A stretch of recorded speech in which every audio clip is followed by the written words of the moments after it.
Bienvenidos a un nuevo episodio de la tercera temporada de Y si lo hacemos con ganas, con su anfitrión Gerardo Mora. Cuando hablamos de cómics, seguramente algunas imágenes vendrán a nuestras mentes.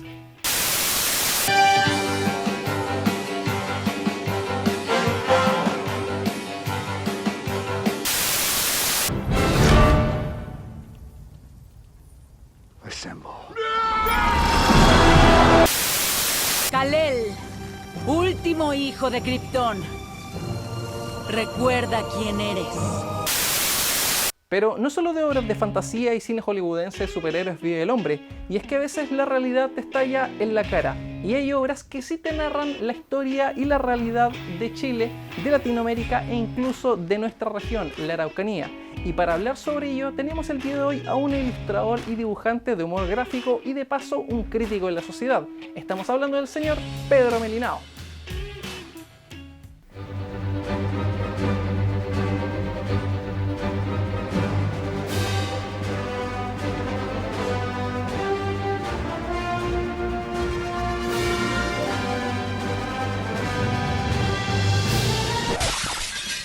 De pie cantar, que vamos a triunfar. Avanzan ya banderas de unidad y tú vendrás marchando junto a mí y así verás tu canto y tu bandera florecer. La luz de un rojo amanecer anuncia ya la vida que vendrá.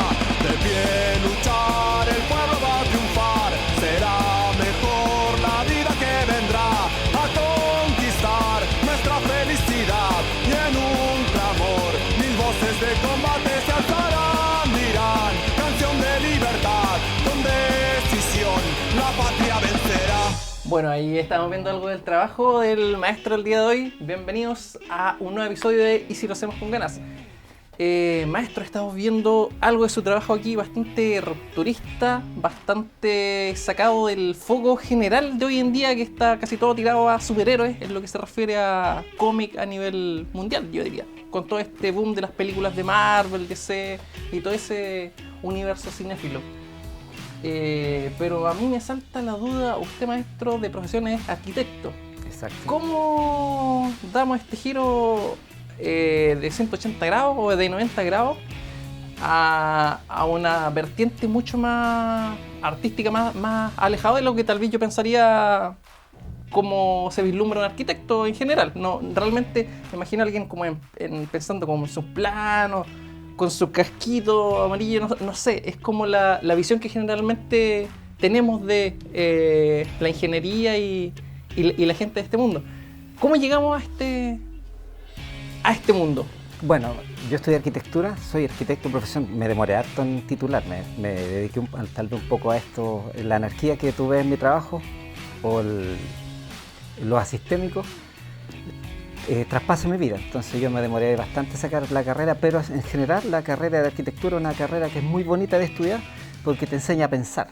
O sea, efectivamente cuando tú te titulas y después ya entras al sistema y construyes, entras al mercado, te vuelve un tipo bastante estructurado, pero también hay una corriente, y yo diría que muchos arquitectos, sobre todo hoy en día con el sistema económico que tenemos, que la gente está en esta figura de por cuenta propia, que es un poquito engañosa, que en el fondo cada uno se salva como puede. Muchos arquitectos son tipos bien pensantes, o sea, de pronto uno ve en la calle y yo te diría, mira ese caballero que está ahí, arquitecto, te diría, chuta, yo pensé que era un vago. Pero no, yo diría que los arquitectos y la arquitectura y los arquitectos en general son tipos bien asistémicos y su mente está bien fuera de lo que uno podría pensar, pensás tú de pronto así de un plano, un casco, una estructura.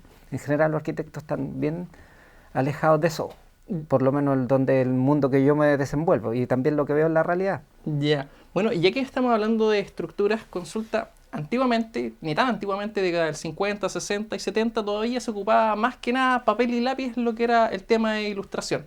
Hoy por hoy el tema está bastante más digitalizado. Actualmente, ¿cómo es el proceso para la gente que está viendo en la casa? Tal vez pienso, oye, ¿cómo se hace eso? Claro. Bueno, acá Temuco en general es una cosa, alguien siempre converso con un amigo y dice, tal vez hay algo en el agua. Porque me dice, ¿sabes que en Temuco hay bastante gente creando? En mi caso yo dibujo en papel, ¿cierto? Después escaneo y hago trabajo, ¿cómo se podría decir? Mixto. O sea, después que dibujo, digitalizo y pinto sobre el papel con el Photoshop. Hay gente que hace el trabajo totalmente digital, o sea, desde una pantalla digital, con un lápiz digital, con pintura digital, y eso te permite tener 1000 originales, porque cada uno es tan real como el otro, versus el papel que tú tienes un solo original. Bueno, también pensaba reflexionar acerca de la presentación. Acá en Temuco hay bastante gente que hace buen trabajo de calidad, que dibuja justamente para Marvel, para DC, y son tipos, bastante, yo los admiro, son increíbles. No es lo que yo hago, no es lo que a mí la vida de alguna manera me empujó a hacer.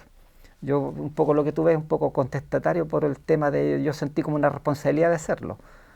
Por mi vida en general que me empujó a hacer ese tipo de cosas más contestatarias.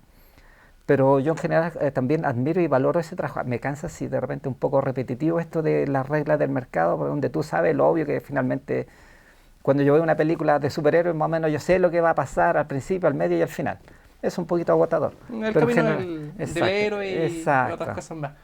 Maestro, en sí, la industria del cómic, por ejemplo, en Estados Unidos, en la época del 2000, estaba cuesta abajo, estaba muriendo. Hay una gran diferencia, por ejemplo, en Japón, donde ellos tienen el manga, pero sí hay una cultura de lectura. Entonces allá como que nunca ha dejado de sobresalir y brillar el manga porque mucha gente lee. En América tenemos el problema que acá estamos más perezosos en general. Todo lo que significa un esfuerzo, y en este caso leer, es como, prefiero algo ya elaborado, digerido y tirado encima de la mesa. Ojalá haya degustado completamente. En el caso del cómic estaba pasando eso. Cómics inmortales, Watchmen, V de Vendetta o un montón más, cosas con bastante contenido, incluso ya estaban casi en el olvido y Marvel y DC habían tenido que empezar a vender personajes de ellos para subsistir de alguna forma, hasta que aparece el cine. Y el cine revitaliza todo el género de lo que es el cómic en Estados Unidos. ¿Consideras tú que el cómic es, o mejor dicho, el cine es el norte al que debieran apuntar los cómics? No. Bueno, el noveno arte, el cine y el arte gráfico, digamos, son paralelos. Tienen la misma edad casi. Yo creo que se van alimentando uno con el otro. O sea, bueno, efectivamente hay una crisis mundial con el tema de la publicación en papel. Y eso trasciende a los libros, trasciende a las revistas. Hace tiempo, antes incluso de esta crisis de que estamos hablando ya, bueno, en la industria de la entretención se han ido estableciendo ciertas especies de mercado, por ejemplo Disney, ha ido comprando otro, entonces para mí es natural de alguna manera que compraran personajes que son atractivos y que nutren el cine, y para darte cierta libertad los compran y te dan la libertad sobre ese personaje y tú lo puedes de alguna manera deconstruir. Un poco lo que pasa. Sí, hay gente, por ejemplo, si yo quiero pensarme como una persona que quiero ganar plata día a día de mi dibujo, el mercado del cine no es un mal mercado porque te pagan, hay un montón de lugares que tú puedes hacer los storyboards, se supone, donde haces las escenas, puedes también diseñar escenas, puedes diseñar personajes, en ese sentido hay un campo laboral. Explícame un poquito a la gente que tal vez no está tan ambientada en el contexto, ¿qué es un storyboard? Bueno, cuando nosotros estamos haciendo una historia, cuando la gente ve la historia en la pantalla, alguien se diseña antes. Entonces tú, igual que yo creo que todos tenemos la vivencia de Condorito. Entonces tú vas viendo el Condorito cuadro a cuadro. Cuando Condorito entra a la habitación, abre la puerta, cierra la puerta, dice el chiste y la otra persona salta para atrás. Eso podría ser un storyboard, donde tú diseñaste una secuencia de escenas y tú visualizas lo que va a suceder y después simplemente pones las cámaras, diseñas los ángulos y las tomas. Entonces seguramente en el cine, para que sea más gracioso, tú pones una cámara desde abajo y ves las patas para arriba y es más impactante un poco lo que hace el cine con los Vengadores, donde cuando te va a pegar el combo, ¿cierto? En el cómic se hace que tú pones una mano grande y se ve el tipo atrás. Bueno, en el cine tú tienes distintos juegos de cámara y se ve lento, pero en el fondo estás recurriendo al mismo lenguaje, digamos. El esquema previo que... Claro, exacto, que tú diseñaste. Entonces eso hace el storyboard. Perfecto. Y eso es una disciplina y uno podría generar lucas si quiere con eso. Maestro, yo creo que en el caso chileno, Chile ha intentado de alguna manera emular ese éxito que Marvel en su inicio, y digo, década del 2000 empezó a levantar y dijeron, oye, aquí hay muchas lucas, aquí esto, el norte. Chile tuvo sus propios experimentos en el cine con los cómics, de los cuales nosotros tenemos algunos ejemplos. Nos gustaría ver, de hecho, señor director, si es tan amable.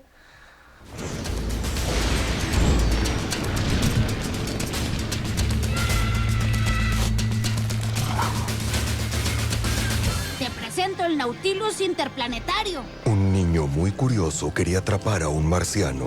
Y para atraparlo se necesitan solo dos cosas. Un marciano despistado Y bienvenido de vuelta al estadio de Pelotillehue. Y miren a Condorito. ¡Condorito! Para ti, mi amor. Bueno, ahí estábamos viendo un poco los intentos que ha tenido Chile, tanto la 20th Century Fox, un montón de productoras independientes, pero en el fondo es de realzar la industria del cómic mediante el cine. Ogumi Ampato, que es un clásico, Papelucho, que originalmente eran libros como leíbles, pero más adelante se hicieron los cómics y en base a los cómics también dijeron, oh, llegamos a una película. Exacto. Y ahí está presentada. Entonces Chile ha tenido sus tiernos, por decir, sus tiernos retoños, sus tiernos bebés en el área del cine tratando de potenciar el cómic. ¿Qué impresión a ti te dan estos ejemplos que aquí vimos, por ejemplo? Las películas de... No sé si las viste, de hecho. No todas, pero sí me parecen, son primeros pasos. Pero también siempre uno tiende a comparar lo que hace uno con lo que viene de la industria americana. O sea, la otra vez yo leía una entrevista, o veía una entrevista de la gente que hizo La historia del oso, me parece que es el nombre, y decía, nosotros competíamos que trabajábamos dos parejas, o sea, dos matrimonios, digamos, contra gente que era un edificio completo haciendo una animación. Entonces, de pronto tú comparas un trabajo que acá es muy artesanal, de muy pocas personas, con una industria de millones de dólares. Nosotros estamos dando nuestros primeros pasos en crecer hacia allá, pero también tenemos un tema de cantidad de gente. O sea, nosotros somos súper pocos, o sea, somos 17 millones y somos pocos. De esos 17 millones, la gente que lee es menos, mucho menos. La gente que accede a distintas plataformas también, incluso lo miramos en el tema de los números de la gente que tiene conexión al tema digital. Chile es bajo todavía. La conexión digital en sectores rurales también aún más baja, versus lo que uno podría creer, digamos. Entonces, todavía por un tema de cantidad, y eso inevitablemente tú lo multiplicas por lucas y todavía es bajo. Entonces, efectivamente nos falta crecer mucho. No sé, con Brasil o México es que son 200 millones de personas. Claro. Entonces, hay un tema nos falta, yo creo, crecer por un tema de cantidad de gente todavía. Hay algunos intentos independientes más recientes, porque estas películas que estamos viendo fuera de Condorito ya tienen más de 15 años. Hay intentos más relacionados al tema mapuche, que está bastante tocado en tus cómics, y que tiene que ver con nuevas personas, nuevas ideas y talentos emergentes. Por ejemplo, está el caso de Guardianes del Sur, una serie animada con Lautaro, Galvarino y otros personajes más. Y así está también este año se estrena Leftraro, que finalmente se fue a hacer a Hollywood con el presupuesto de allá, pero fue un chileno el que leyó sobre el Leftraro y dijo, oye, a mí me parece genial, esto tiene que hacerse, pero se encontró con las barreras de que tú dices Chile, las cantidades de personas interesadas en el tema, los presupuestos, la cantidad de personas trabajando, y de hecho esta persona tiene algunas palabras que quisiéramos compartir contigo el día de hoy, señor director, si fuera tan amable. Hace 10 años atrás este proyecto costaba 80 millones de dólares por los efectos especiales, por la integración y por la envergadura. Ahora vale 26. Ahora puedes hacer una película con un celular. Tienes un equipo de sonido en el computador. Un niño puede hacer una mezcla y sacar un tema en la radio. No hay impedimento para hacer algo grande. El único impedimento es la especie como de complejo de inferioridad que tenemos acá en Sudamérica en general, de no saber contar nuestras propias historias. Nosotros necesitamos contar nuestra historia a lo grande y podemos jugar a lo grande como lo hace la Roja. ¿Por qué no ganar la Copa del Mundo? Y se puede contando bien la historia, conociendo a quien le cuentan la historia y haciendo que esto sea mucho más que una película, sino que habiendo una causa humana atrás. Es recuperar nuestra puta identidad, si eso es. ¿Quién no va a poner plata por querer hacer que nuestros niños crezcan con orgullo y con el winner adentro? O sea, eso es básicamente el mensaje. Ahora no hay excusa, compadre. Si no lo quiere hacer, no lo va a hacer. Pero es que lo puede hacer todo lo que quiera. Bueno, ahí estamos viendo palabras de Eduardo Novián, que nos señalaba que finalmente el que quiere puede. Pero te pregunto, ¿eso realmente es tan así? ¿Estamos hablando de realidades distintas? La que vive él, la que vive nosotros, ¿estamos en la misma realidad con diferentes oportunidades? ¿Qué tan cierto es el mítico dicho de todo se puede? Sí, todo se puede. Yo creo que tiene razón en ese sentido. Todo se puede. Ahora, bueno, yo a lo mejor voy a ser un poco crítico con él y con otras cosas por un tema, justamente tú viste mi trabajo, un tema político, de ciertas cosas que tú crees, ciertas cosas que tú, para dónde quieres apuntar. Tú te llevas la historia de Lautaro, pero la vas a contar en un contexto hollywoodense, con los códigos hollywoodenses.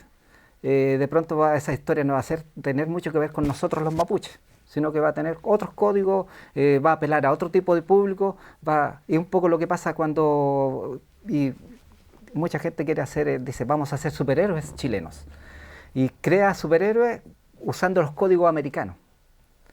Y por mucho que nos gustara, nosotros no somos americanos.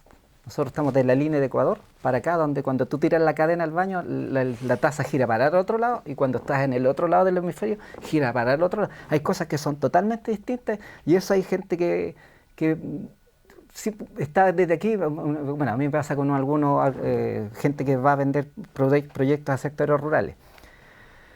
Dice, no, ustedes tienen que apuntar, sobre todo en el caso mapuche, le dicen, usted tiene que apuntar al mercado americano, al mercado chino, usted tiene que pensar en vender sus productos, nosotros vamos a ser una potencia alimentaria. Y el tipo produce lechuga, o sea, y voy a hallar mi lechuga en un barco que demora no sé cuántos meses en llegar a un puerto chino. ¿Qué pasa cuando hay huelga de portuarios? Mi producto se pierde, ¿quién me paga eso? Te empiezan a decir cosas que tú dices, sabes, que no están bajo mi control. Yo tengo un producto, el transporte no está bajo mi control, el precio del combustible no está, hay muchas cosas que escapan a tu control. Finalmente tú terminas perdiendo. Tu mercado, nosotros, bueno, me acuerdo que una vez trabajé con gente en la UFRO, en un centro de estudio, y me acuerdo que se hizo un estudio, y el estudio arrojó que el 60% de la producción en comunidades se vende en ámbito vecinal local. Y el otro 40% se vendía en mercado, supermercado, otros mercados más grandes, que está más sujeto a los vaivenes del mercado, cuando el dólar se dispara, cuando el dólar baja, cuando, no sé, cuando el presidente se enoja, cuando son cosas que son mensajes o de la política, o ¿cómo le llaman? Especulaciones, tu producto sube o baja. Pero sin embargo había el 60% de tus ingresos dependían de otras cosas que no tenían que ver con el mercado. Este estudio había gente que era con una visión súper occidental, por decir, nos decían, no, esto está mal, este 60% tiene que ser al revés. Ustedes tienen que vender su 60% de su producto a este mercado grande y el 40%, y decían, no, pues nosotros después decíamos, no, es al revés, porque yo no dependo de los vaivenes del mercado. Cuando pasó el terremoto, vino el terremoto, que las cosas se cortaron carreteras, y la gente siguió vendiendo, ese 60% le salvó la vida, le salvó su economía a fin de mes, su economía en el año. Claro, el mercado interno. Y si bien entiendo lo que tú me dices, básicamente si nosotros adaptamos las cosas para que se vendan más, en el fondo pierdo mucho el sentido de lo que estoy presentando. Por lo tanto, el tema de venderte y hacer lo que te gusta o hacer lo que quieres realmente hacer, tú dices, van a ir siempre en direcciones contrarias. Claro, que aquí hay un tema un poco, tal vez yo lo siento, que pasó con 31 minutos. 31 minutos fue un programa que es honesto. Es un programa que, o sea, tú ponías un calcetín, otro calcetín y tú decías, voy a hacer como yo me divertía cuando era niño. Y cuando yo era niño me divertía con cosas súper simples, ponía, la vista era tu cámara, y después tú cuando tenías la herramienta usaste la cámara y jugaste con eso, y todos lo hacíamos. Y esa honestidad que tú la hacías en tu barrio, en Chile, lo hacía en Argentina, lo hacía en Brasil, y toda Latinoamérica hablábamos un lenguaje común, y ha sido un programa con súper harto éxito. Ahora, la experiencia que yo tengo con gente que también ilustra, que tiene contacto con esto de los extranjeros que andan buscando historias nuevas, dicen, ¿sabes qué? Yo quiero justamente esta originalidad. esto que muestras tú, esto de que tiene que ver con tu identidad. Yo no quiero que me muestre un superhéroe mapuche así con una super coraza, con super músculo, porque en realidad los mapuches no somos así. Yo quiero la honestidad que hay detrás de. A lo mejor por eso él vio la honestidad en esa historia, pero como digo, yo tengo vasto reparo en eso. Pero bueno, este mundo es libre y tú finalmente todo puede coexistir. Pero en ese sentido yo creo que nosotros no debiéramos, mi apuesta es el tema de la identidad incluso en mi trabajo, o sea que yo tengo una apuesta que tiene que ver con lo político, que tiene que ver con rescatar nuestra identidad y hablar a nuestro público. O sea, en ese sentido, por ejemplo, yo he tenido grandes satisfacciones con mi propia gente. Yo tengo éxito, por ejemplo, me conocen, me criticaba la otra, una me decía, oye, pero no te conoce nadie, no te conoce tal. Y decía, sí, realmente, pero no es mi culpa. Si hay gente que no me conoce, bueno, será problema de él, pero a mí el público que yo tenía interés en llegar, yo trabajé harto en medios de comunicación alternativos indígenas, en diarios, no sé, incluso a veces me siento uno parte del movimiento, un poco de lo que está pasando, que sabes que eso yo igual yo dije, yo soy parte de eso porque yo también colaboré, yo pienso eso, está mi trabajo, y si tú revisas mi trabajo hace 5 años atrás, yo también pensaba eso y lo decía, no me subo al carro de la historia ahora. Ya, al carro de Mon Laferte, Kramer y todos los victoriosos de la última generación. Sí puede ser visto así. Lo entiendo. Ahora, hablando de tu tema respecto al ámbito político, hablamos de los superhéroes, cómo vende, cómo renta los superhéroes. ¿No te tienta, no te llama la atención hacer algo porque actualmente este trabajo es en parte tu hobby? Lo digo en el sentido de que no es lo que te renta a fin de mes. O sea, porque claramente aquí no es solo un hobby en el sentido de un pasatiempo, sino es una segunda vocación, o al menos eso interpreto yo. Okay. En mi caso, mi vida traspasa la militancia. O sea, yo me considero un militante de una causa y en ese sentido mi trabajo responde a ese asunto. Yo hay cosas que no hago porque efectivamente yo creo que un poco de lo que te estaba hablando, el tema de la honestidad. O sea, si yo me pusiera a ser superhéroe, yo creo que hay gente que no me creería. Y eso trasuntaría mi trabajo. O sea, diría, este tipo no, para los superhéroes no va, por ahí no va su historia. Se nota que lo suyo no va por los superhéroes. Es que, bueno, tiene que ver con un tema de realidad, encuentro yo. Tiene que ver con un tema que no es solo contingencia, sino, por ejemplo, hay libros como Las venas abiertas de Latinoamérica, un montón de tantos más, que te narran como la miseria, los problemas de Chile, de América en general, desde hace décadas, y es como, por eso se habla del despertar social, porque te dice que la gente como que los problemas ya estaban, y la gente como que empezó a despertar o a reaccionar a ellos. O lo mismo habla Gabriel Salazar, historiador también chileno, que él habla de los problemas que son como topos. Le dice que los problemas siempre están ahí, pero se ocultan debajo de la tierra. La gente pareciera no verlos, pero los problemas están ahí y de vez en cuando el topo sale en forma de malestar social, revolución, protesta, marcha, paros, lo que sea, pero en el fondo es un elemento que siempre está, es un elemento de continuidad, y no sé si tú ves que vayamos con todo lo que se ha desenvuelto en los últimos meses a alguna parte, a algún cambio. No sé si tú eres más positivo o más negativo a ese respecto.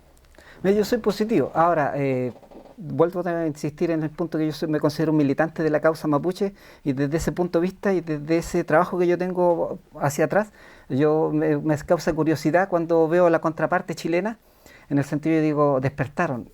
Y bueno, hay cosas que nosotros se estaban planteando hace, no sé, yo miraba unos dibujos del 2005 que publicaba, y 2005-2006 ya planteamos el tema de cambio de constitución.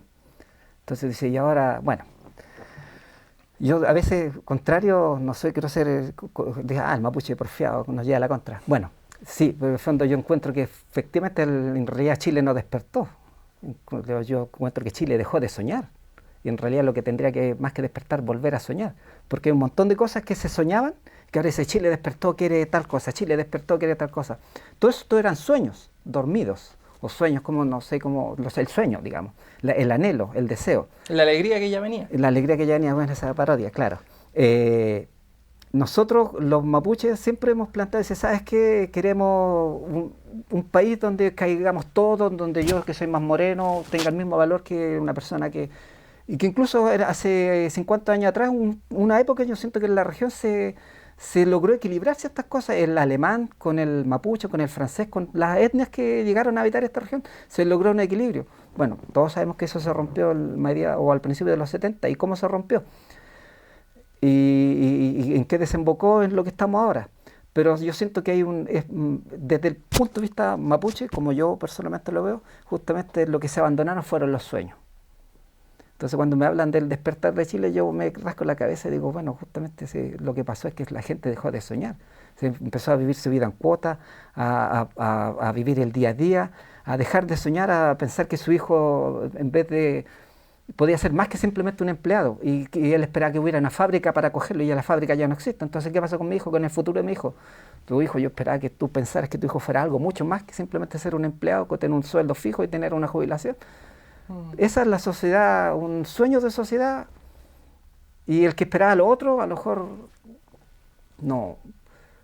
Producto del mundo a nivel global, yo siento que estamos en una etapa de mundo, de sociedad, de todo, que tú puedes mirar hacia atrás y ver todo lo avanzado.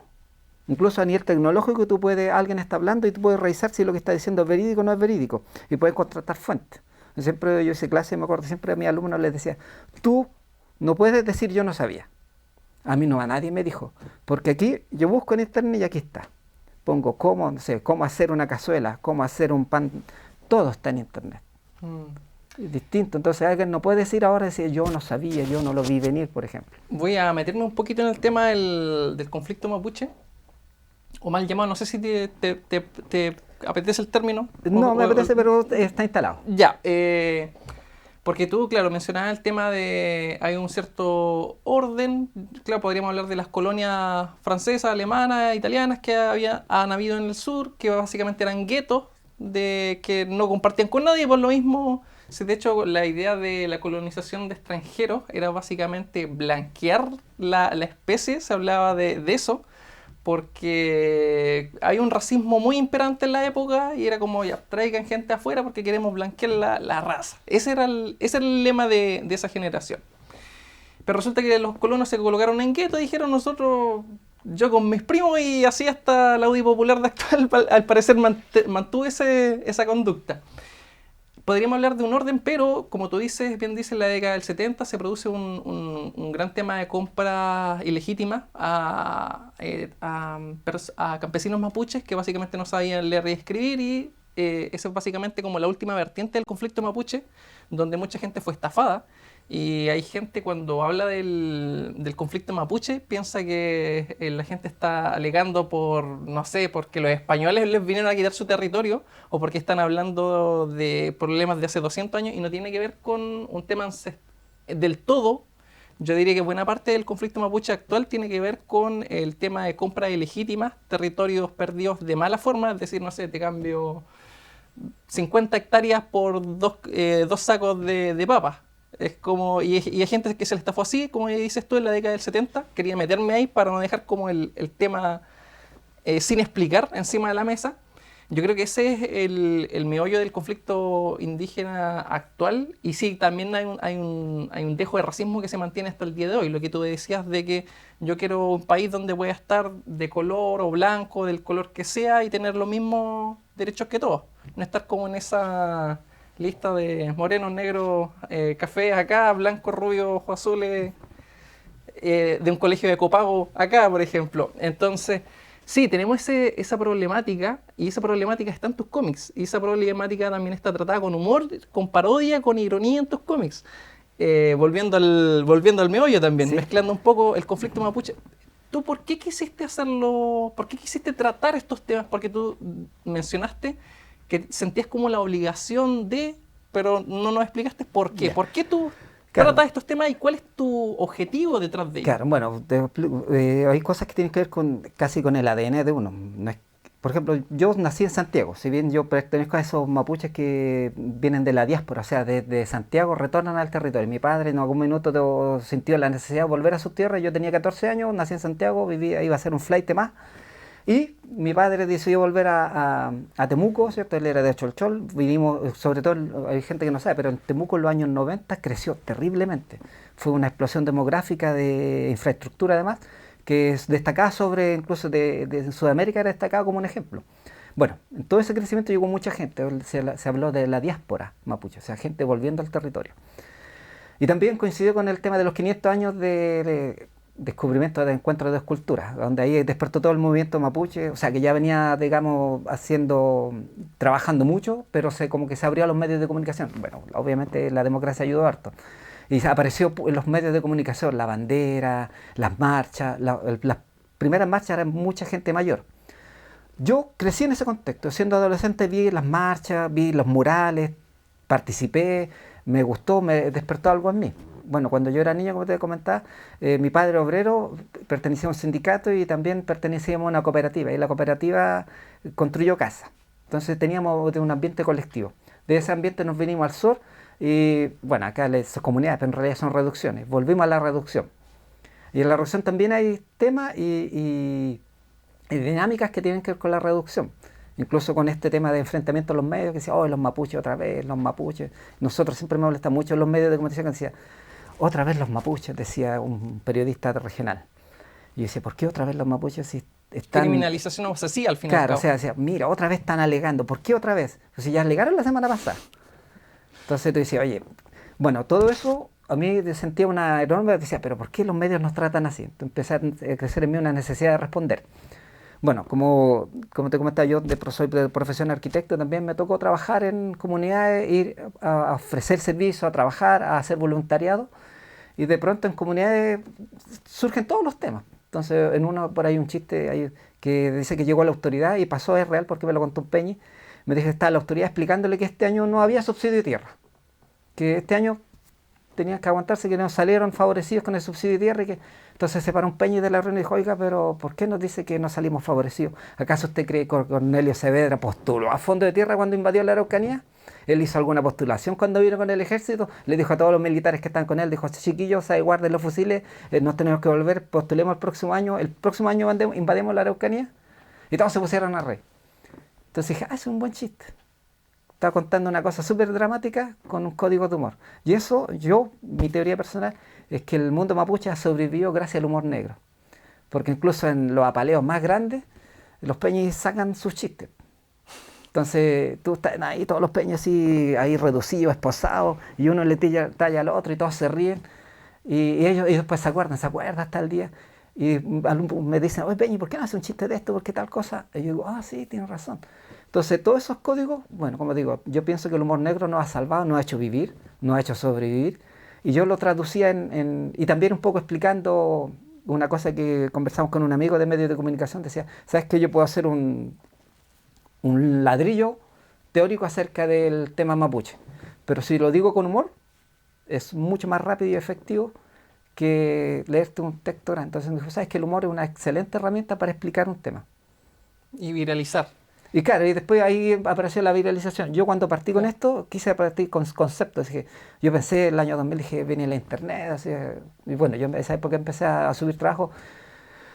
Dije, esta es la gran oportunidad de que tu trabajo se publique. Bueno, hay hartos mitos que después se derrumbaron. Pero apareció este tema de la viralización que yo no tenía en cuenta, que tu trabajo alguien lo pesca y lo empieza a multiplicar. Me sorprendió, yo simplemente pensando que tú tenías un sitio y la gente iba a ir a tu sitio, y incluso es lo que le llaman monetarizar. Claro. Dije, pero en realidad pasó al revés, que con tu dibujo lo empiezan a multiplicar y se empieza a esparcir. Y de esa forma hacemos prender una idea. Claro, entonces apareció ese tema. Maestro, se nos va el tiempo, ha sido un placercísimo tenerlo el día de hoy con nosotros. ¿Algunas palabras al cierre? Bueno, gracias por invitarme. Esta oportunidad yo lo veo como para conectarme con gente joven, que justamente me da... Hay una brecha generacional y hay gente que se conecta con esta nueva tecnología, con verte por un celular, y eso me parece sorprendente. Entonces un saludo a ellos y que espero que la lucha y nunca apaguen su fuego interior ni abandonen sus sueños. Gracias, maestro. Para los que llegaron a la mitad del episodio, pueden encontrarlo en Canal Tech TV, YouTube, o si tienen alguna crítica, comentario, propuesta, oferta, cualquier cosa, nos pueden encontrar en nuestra fanpage de Facebook, y si lo hacemos con ganas. Como siempre, recordándoles que esto es todo nuestra opinión y que nos vemos en una próxima entrega.